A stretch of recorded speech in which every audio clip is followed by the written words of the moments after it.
લગ્ન જીવનના અમુક વર્ષો બાદ શું તમે ક્યારેય એવું અનુભવ કર્યો છે કે દરેક વાતે પતિ પત્ની સાથે રહે છે, દરેક વાતો એકબીજાને શેર કરતા હોય છે, તે છતાંય કંઈક એના જીવનમાં ખૂટી રહ્યું છે એવું તમે ક્યારેય અનુભવ કર્યો છે? ક્યારેક આપણે એકબીજાને પ્રેમ કરતા હોઈએ ત્યારે આપણે એવું સતત વિચારતા હોઈએ છીએ કે એની દરેક પળમાં આપણે એની સાથે હોવા જોઈએ, કે આપણે એની સાથે રહેવું જોઈએ. તમને શું લાગે છે, સંબંધોમાં થોડી સ્પેસ આપી દેવાથી સંબંધો ખંડિત થશે કે વધારે મજબૂત થશે? આજે આપણે આ જ વિશે વાત કરીશું કે લગ્ન જીવનમાં એકબીજાને સ્પેસ આપવી જરૂરી હોય છે કે નથી હોતી. લગ્ન જીવનના અમુક વર્ષો બાદ કુદરતી રીતે જ પતિ પત્ની કંઈક નવીનતા શોધતા હોય છે. ત્યારે એવું ન સમજી લેવું કે આ વ્યક્તિ મારાથી કંટાળી ગયું છે. ઘણીવાર આવી ગેરસમજના લીધે જ પતિ પત્નીઓ વચ્ચે ઝઘડા થઈ જતા હોય છે. પણ એ વખતે યાદ રાખવું જોઈએ કે સંબંધોમાં થોડો પોઝ આપવાથી અને થોડો બ્રેક લેવાથી તમારા સંબંધોને વધારે મજબૂત બનાવી શકાય છે અને વધારે તાજગીભર્યા બનાવી શકાય છે. પતિ પત્નીએ એક વાત હંમેશા યાદ રાખવી જોઈએ કે દરેક પતિ પત્ની હોવાની પહેલાં દરેક વ્યક્તિની પોતાની એક અલગ દુનિયા હોય છે. દરેક વ્યક્તિના પોતાના એક અલગ શોખ હોય છે, દરેકની એક ઈચ્છા હોય છે, દરેકના કોઈ સપનાઓ હોય છે. તો આ વાત પણ પતિ પત્નીએ સમજવા જેવી છે.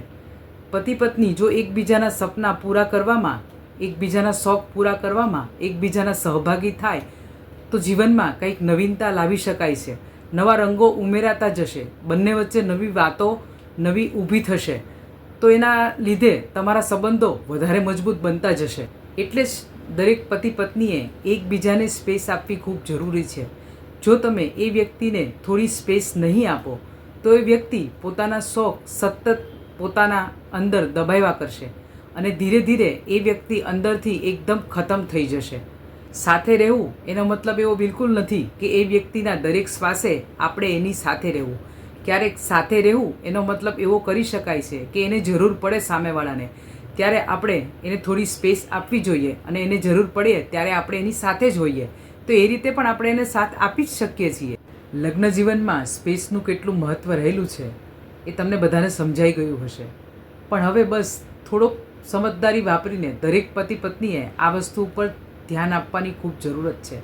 હજુ પણ ઘણા એવા ઘરો છે, હજુ પણ ઘણા એવા પતિ પત્ની છે કે જે ભણેલા હોય છે તે છતાંય આ વસ્તુને માન્યતા નથી આપતા. એક વસ્તુ ક્યારેય ન ભૂલવી જોઈએ કે તમારે સ્પેસ આપવી એટલે તમારે એનાથી જુદા થઈ જવું.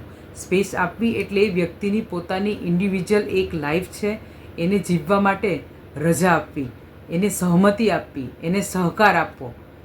આ છે સ્પેસનું મહત્ત્વ. આ દરેક વ્યક્તિએ સમજવું ખૂબ જરૂરી છે. એના લીધે જ આપણો સંબંધ આગળ જતાં મજબૂત બનશે અને આપણા સંબંધમાં નવી તાજગી જળવાઈ રહેશે. વિચાર ખૂબ નવો છે છતાંય અપનાવવા જેવો છે. એકવાર ચોક્કસ પ્રયત્ન કરી જોજો. જો તમને મારા વિચારો ગમ્યા હોય, મારો વિડીયો ગમ્યો હોય તો મારા વિડીયોને લાઈક કરજો, શેર કરજો અને મારી ચેનલને સબસ્ક્રાઈબ કરવાનું બિલકુલ નહીં ભૂલતા.